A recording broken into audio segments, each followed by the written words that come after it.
I'm Scott Colborn, and I do a program called Exploring Unexplained Phenomena.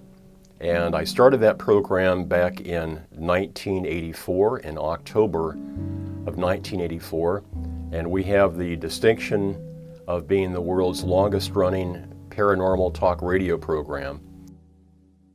I had one program where I had a gentleman on the air, and we had an hour from 11 o'clock to 12 noon back then. And his specialty was the alien presence on planet Earth and underground alien installations on Earth. So at about 30 minutes into the program, I said, tell me about the alien presence on planet Earth and the underground base situation. The transmitter went off the air. Marty Wells, who was then the station manager, came in and said, kind of mimed. I was tape recording the show, so I continued the conversation with the guest.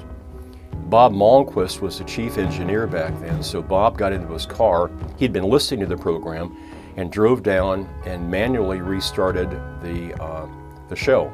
I got the transmitter back on the air.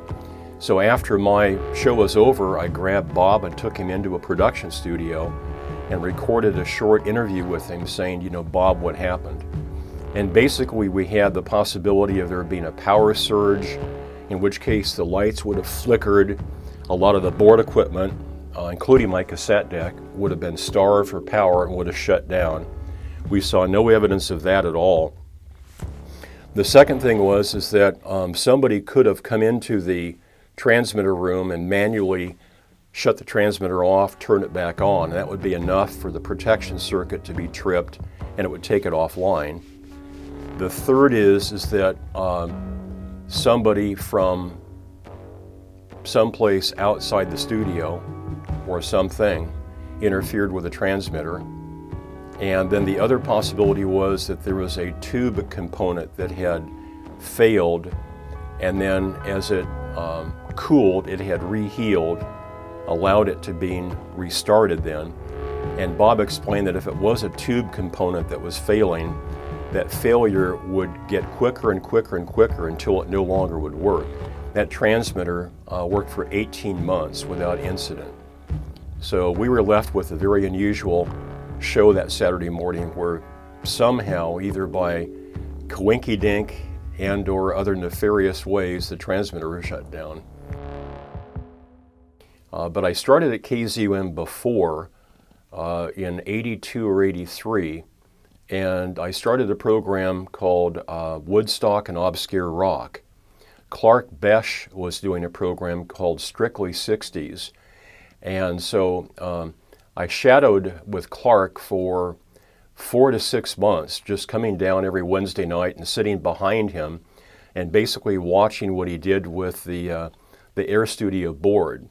And I got the hang of it. I watched how he did his on-mic presence. And so I've got a lot to thank Clark Besh for. I first heard about KZUM when I ran into my friend Dennis Taylor doing a protest out in front of the city-county building. And he said that he was going to appear on KZUM that night doing a live show playing guitar. And so back then it was only, of course, the FM presence and maybe 5 to 10 watts if we were lucky and the wind was blowing right. So I got home that night and I got the station tuned in, so I thought, and I heard this very fluid guitar playing, and I thought it was Leo Kottke. And then the female announcer said, "Dennis, where have you been all my life?" And I realized that was my friend Dennis Taylor that I'd been listening to live on KZUM. So I got intrigued about this cool radio station that had this creativity that was just abounding out of it.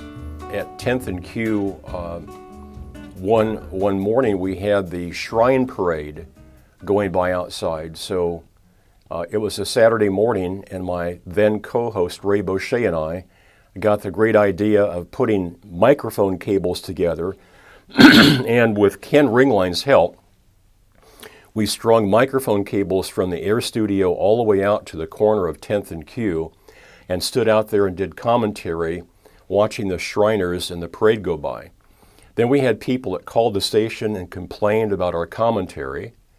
Then we had people that called the station and complained about the people that were calling in and complaining about our commentary. So it was very fun.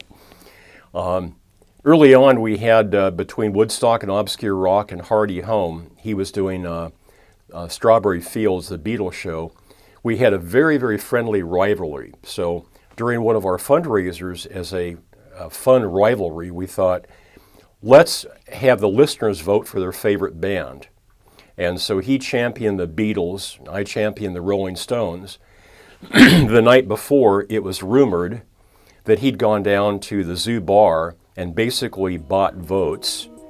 So that next day we had the Battle of the Bands live on air, and the Beatles tallied the most votes.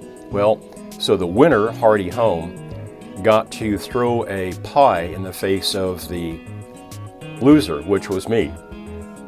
And on the corner of 10th and Q, at the stroke of 12 noon, Hardy delivered a banana cream pie into my face.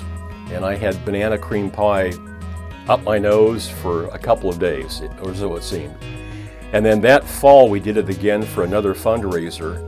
And I was able then to win the listener vote, and I got to deliver a banana cream pie. It was especially satisfying because he had a big shaggy beard, and it just was all over that beard and kind of clung to it, so looked like a Santa Claus that had tripped into a plate of food.